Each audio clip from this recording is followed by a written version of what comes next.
C'est parti, je vais vous montrer un moyen de générer automatiquement des sous-titres en anglais à l'aide de votre micro. Les sous-titres pourront s'afficher en instantané en même temps que vous parlez dans votre micro. Alors pour ce faire, dans un premier temps, il va falloir télécharger le navigateur Chrome. Donc vous tapez Chrome sur Google et vous téléchargez le navigateur Chrome. Une fois téléchargé et installé, vous arrivez sur cette page-là. Donc ici, je suis sur le navigateur Chrome. Une fois dessus, vous venez ici, dans les extensions, et on va aller chercher une nouvelle extension. Pour cela, vous allez dans Chrome Web Store, ici, et vous allez rechercher Speech Translator. Donc c'est celle-ci d'extension. Vous allez installer cette extension. Donc pour moi, elle est déjà installée. Une fois cette extension installée, vous allez la retrouver dans votre menu extension, ici, Speech Translator. Pour l'épingler là, vous cliquez sur cette icône. Vous voyez l'espèce de punaise. Vous cliquez dessus et l'extension sera, elle sera épinglée ici. Donc, une fois qu'on a Speech Translator, je l'ouvre. Je vais dans Paramètres. Une fois sur Paramètres, vous atterrissez sur cette page avec différents onglets. On commence par le premier onglet Langage. Et vous sélectionnez votre langue source, donc la langue parlée. Pour moi, c'est le français. Donc, vous voyez, vous avez quand même plusieurs possibilités de langue parlée. Et très important, ici, vous choisissez la langue de destination, donc la langue qui sera traduite dans les sous-titres. Donc pour moi, c'est l'anglais. L'outil est redoutable car il permet également de se faire traduire dans une multitude de langues, dont le japonais par exemple. Voilà. On va sur l'onglet Apparence. Donc ici sur Apparence, vous avez un aperçu de la bannière de vos sous-titres qui va être générée. Et donc ici, il s'agit des menus pour personnaliser cette bannière. Donc là, par exemple, la taille de la police. On peut également modifier l'opacité du fond. Très important, centrer son texte. Par défaut, il n'est pas sélectionné, vous voyez. Et quand je le centre, mon texte apparaîtra au milieu. Par défaut, je n'ai pas le menu Overlay Mode, mais je vais l'utiliser, donc on va le sélectionner.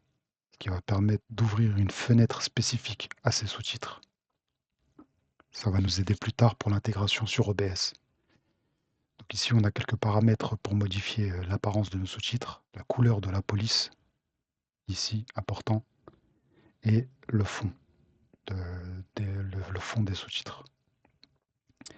Ici, on a aussi la possibilité d'ajouter de l'ombre ou des bordures à notre texte, et ça c'est important également, c'est ce qui va permettre de faire ressortir les sous-titres lorsqu'on a une vidéo qui tourne derrière ou des images de fond pour que les sous-titres soient bien visibles. Bien sûr, à chaque fois qu'on change un paramètre, on vient tout en bas et on clique sur Save. C'est la même chose pour le premier onglet. Il faut cliquer sur Save une fois qu'on a choisi ces paramètres. Après Apparence, on passe sur Configuration. Donc, Configuration, on a différents paramètres. Donc, vous voyez ici un exemple pour moi avec ce dont on a besoin ou pas. Ce qui est important, c'est de venir activer le streaming mode bêta, même si c'est une version bêta. Ça fonctionne plutôt bien. Donc une fois activé, ça va permettre d'obtenir ce lien qui est très important. Donc on va le copier. Voilà, on copie ce lien. On a la possibilité par sécurité de générer des nouveaux liens, bien sûr. Et c'est tout pour ici. Instruction, on n'a pas grand-chose. C'est de l'information. Donc une fois que tout ça est fait et qu'on a bien sauvegardé nos paramètres, on va revenir sur OBS. Sur OBS, on va créer, dans notre scène, on va créer une nouvelle source, navigateur. Je vais l'appeler sous-titre, sous-titre 2, car comme j'en ai déjà créé une. Donc, je vais me mettre ici pour qu'on puisse voir. Donc, ma source navigateur, ça sera la bannière justement sur mon OBS qui affichera ces sous-titres. Donc, pour l'adapter à mon écran, je vais lui donner par exemple une largeur de 1280 pixels et une hauteur de 100 pixels. Pas besoin de beaucoup plus. Donc, je clique sur OK.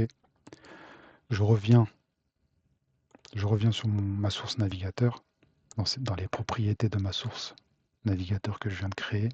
Et pour l'URL, je vais coller l'URL que j'ai précédemment copié. Donc, je vais faire une petite astuce pour pas qu'on voit le code en entier. Vous voyez. Et je fais OK. Donc à partir de là, j'ai créé ma source qui me permet de générer mes sous-titres. Donc moi, celle-ci, celle que je viens de créer, je vais la supprimer, car j'en ai déjà créé une. C'est celle qui me permet actuellement d'afficher les sous-titres pendant ce tutoriel vidéo. Et donc, une fois qu'on a créé notre source, maintenant, il faut lancer l'acquisition des sous-titres avec, avec notre voix, bien sûr. Pour cela, il faut revenir sur Chrome et dans le menu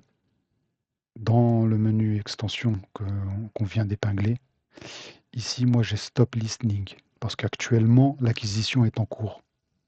Ce qui permet d'avoir les sous-titres actuellement. Vous aurez Start Listening en vert. Il suffit de cliquer dessus pour lancer l'acquisition de la voix. Une fois que c'est fait, vous êtes dans le même statut que moi et normalement, une petite fenêtre de ce type-là va s'ouvrir. Vous voyez, cette fenêtre, c'est mes sous-titres qui sont générés, mais je n'utilise pas l'intégration de cette fenêtre, donc je la réduis. Pour moi, c'est utilisé directement sur OBS. Ensuite, vous n'aurez pas quelque chose de très propre au départ et il faudra venir modifier un peu l'apparence de notre bannière de sous-titres en allant dans les filtres. Et vous voyez, moi ici, par exemple, j'ai ajouté une incrustation par chrominance afin d'essayer de faire disparaître la bannière, pardon, afin de faire disparaître le fond de mes sous-titres et pour pas avoir cette, vous voyez, cet encadré noir. Donc en réactivant mon filtre, voilà ce que ça me donne. Quand je le désactive, voilà ce que ça donne. On voit la différence.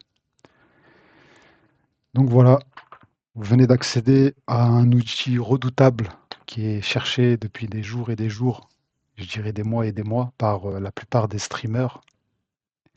Cet outil peut vous servir dans plusieurs autres domaines. Moi, il m'a servi même sur des vidéos sans sous-titres. Je colle mon micro au haut-parleur et ça me permet de générer des sous-titres. Et comme l'outil est plutôt bien fait et qu'il ne possède pas trop d'erreurs, et ben ça devient finalement un outil assez efficace pour faire traduire par des sous-titres toutes les voix ou tous les audios qui peuvent être générés par votre ordinateur. Donc depuis n'importe quelle source, un navigateur, un lecteur vidéo, Internet, une conversation Teams, n'importe. Donc vous avez un peu de ressources au niveau de votre ordinateur pour gérer les deux. Voilà, et ensuite, il faut revenir sur les paramètres de notre extension pour gérer tout simplement un peu les apparences, la couleur de la police, sa taille, son fond, pour plus ou moins bien les intégrer, pour plus ou moins bien intégrer la bannière de sous-titres que nous venons de créer. Voilà, c'est fini.